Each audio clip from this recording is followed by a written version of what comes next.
పిల్లలు, good morning పిల్లలు. Okay నాన్న, ఇప్పుడు మీకు ఒక మంచి స్టోరీ చెప్తాను. ఆ స్టోరీ నుంచి మనం సమ్ మోరల్ నేర్చుకుంటాం అన్నమాట. ఇది మోరల్ స్టోరీ. ఇక్కడ మీకు బుక్ లో ఇక్కడ ఒక యానిమల్ కనిపిస్తుందా నాన్న? ఇదేంటి యానిమల్ నేమ్ ఏంటి? ఎలిఫెంట్. ఏంటి నాన్న ఇది?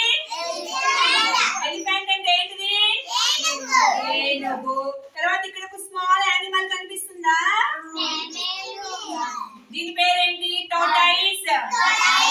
తాబేలు. తర్వాత ఇక్కడ ఒకటి కనిపిస్తుంది చూడండి నాన్న, ఇదేంటిది? Super mummy. క్రొకోడైల్. ముసలి. ఇక్కడ ఇంకోటి కనిపిస్తుంది, ఇదేంటిది నాన్న? ఇంగ్లీష్ లో చేప. ఇంగ్లీష్ లో ఏమంటారు? ఫిష్. చేప. ఇక్కడ యానిమల్స్ అన్ని ఎక్కడున్నాయి అంటే చెరువు దగ్గర, చెరువు గట్టు దగ్గర యానిమల్స్ అన్ని ఉన్నాయి అన్నమాట. ఈ కథ పేరు ఏంటి అంటే ఏనుగు పిల్ల గర్వం. ఒక చిన్న ఏనుగు పిల్ల ఉందంట, దానికి చాలా గర్వంగా ఉందంట. సో దాని గర్వం అనేది ఎలా చూపించింది, తర్వాత ఇక్కడ ఉన్న యానిమల్స్ అన్ని కూడా దానికి ఎలా బుద్ధి చెప్పాయి అనేది ఈ కథ స్టోరీ. ఓకేనా? సరే కథ విందామా? Are you ready? ఓకే నాన్న, ఇవేం చేస్తున్నాయంటే ఫారెస్ట్ లో యానిమల్స్ అన్ని కలిసి ఉన్నాయంట. ఒక రోజు ఒక ఏనుగు పిల్ల చెరువు గట్టు దగ్గరికి వెళ్ళి వాటర్ తాగడానికి వెళ్ళిందంట. ఆ చెరువు గట్టు దగ్గర క్రోకోడైల్, ఫిషెస్, తర్వాత టోటాయిస్, ఇలా చాలా యానిమల్స్ కూడా ఆ చెరువు గట్టు దగ్గర ఉన్నాయంట. ఈ ఏనుగు పిల్ల ఏం చేసింది? ఇది అల్లరి ఏనుగు పిల్ల, చాలా గర్వంగా ఉంటదంట. అది ఏం చేసింది? వాటర్ మొత్తాన్ని బాగా ఇలా ఇలా ఇలా డిస్టర్బ్ చేసి వాటర్ మొత్తాన్ని పాడు చేసి తర్వాత ఏం చేసింది? యానిమల్స్ అన్నిటి మీద దాని తొండంతో దూసేసింది, కోసిందంట. అలా అల్లరిగా చేస్తూ ఉండేదంట. పాపం యానిమల్స్ అన్ని చాలా బాధపడుతూ ఉండేవి. చిన్న యానిమల్స్, ఏనుగేమో పెద్దది కదా, బిగ్ యానిమల్ కదా. అప్పుడు ఏం చేసింది? ఒక రోజు ఈ క్రోకోడైల్, ఈ ముసలి బాగా ఆలోచించి ఏనుగు పిల్లకి ఏదన్నా బుద్ధి చెప్పాలి, బాగా అల్లరి చేస్తుంది అని ఏం చేసింది? ఈ క్రోకోడైల్ ఒక రోజు ఏనుగు పిల్ల దగ్గరికి వచ్చి మన ఇద్దరం ఒక గేమ్ ఆడదామా ఫ్రెండ్ అని అడిగిందంట.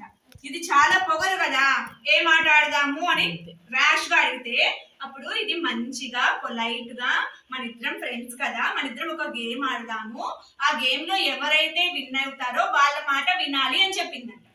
సరే ఏనుగు ఏం ఆట ఆడదాము అని అడిగిందంట. నేను ఒక తాడు తీసుకొస్తాను, ఒక సైడ్ నువ్వు పట్టుకో, ఒక సైడ్ నేను పట్టుకుంటాను, పట్టుకొని నువ్వు ఒడ్డు మీద నుంచో నేను వాటర్ లో నుంచోని లాగుతాను, ఎవరి వైపు అయితే వస్తామో వాళ్ళే విన్ అవుతారు అని చెప్పిందంట. ఈ ఏనుగు నాకు చాలా బలం ఉంది, నేను చాలా స్ట్రాంగ్ కదా అని చెప్పేసి చాలా గర్వంగా నేనే గెలుస్తాలి, నా మాట నువ్వు వినాలి అని చెప్పేసి చెప్పిందంట. పాపం ఈ టోటాయిస్, ఫిషెస్ అన్ని చాలా భయంగా చూస్తున్నాయంట. అమ్మో ఏనుగు గెలిస్తే ఇంకా అల్లరి చేసేస్తుంది అని భయపడుతున్నాయంట. కానీ ఇదేం చేసింది? ఈ ముసలి క్రోకోడైల్ బాగా ఆలోచించి క్రోకోడైల్ వాటర్ లోకి వెళ్తే చాలా బలం వస్తుంది అనమాట. సరే అనేసి వాటర్ లోకి వెళ్ళి లాగుతుందంట. ఏనుగు పిల్ల ఎంత లాగినా, ఎంత బలం ఎనర్జీ యూజ్ చేసి లాగినా ఏం చేసింది? చివరికి ఓడిపోయింది, వాటర్ లోకి వెళ్ళిపోయిందంట. అప్పుడు ఏం చెప్పింది క్రోకోడైల్? ఎప్పుడైనా సరే పొగరుగా గర్వంగా ఉండకూడదు. మన తోటి ఫ్రెండ్స్ అందరితో కూడా మనం ఎలా ఉండాలి నాన్న? ఎలా ఉండాలి? మన తోటి ఫ్రెండ్స్ అందరితో కూడా హ్యాపీగా, సంతోషంగా కలిసి మెలిసి ఆడుకోవాలి, చదువుకోవాలి. ఓకేనా? వాళ్ళు ఎవరినైనా కొట్టడము, గిచ్చడము, వాళ్ళ చేతిలో ఉన్నాయి లాక్కోవడము, వాళ్ళ బుక్స్ చింపడము, వాళ్ళ పెన్సిల్స్, ఎరైజర్స్ తీసుకొని దాచిపెట్టుకోవడము, ఇలాంటి తప్పులు చేయొచ్చా? చేయకూడదు నాన్న. ఇవన్నీ కూడా గుడ్ హ్యాబిట్సా, బ్యాడ్ హ్యాబిట్సా? Bad habits. లాక్కొని తీసుకోవడం అవన్నీ.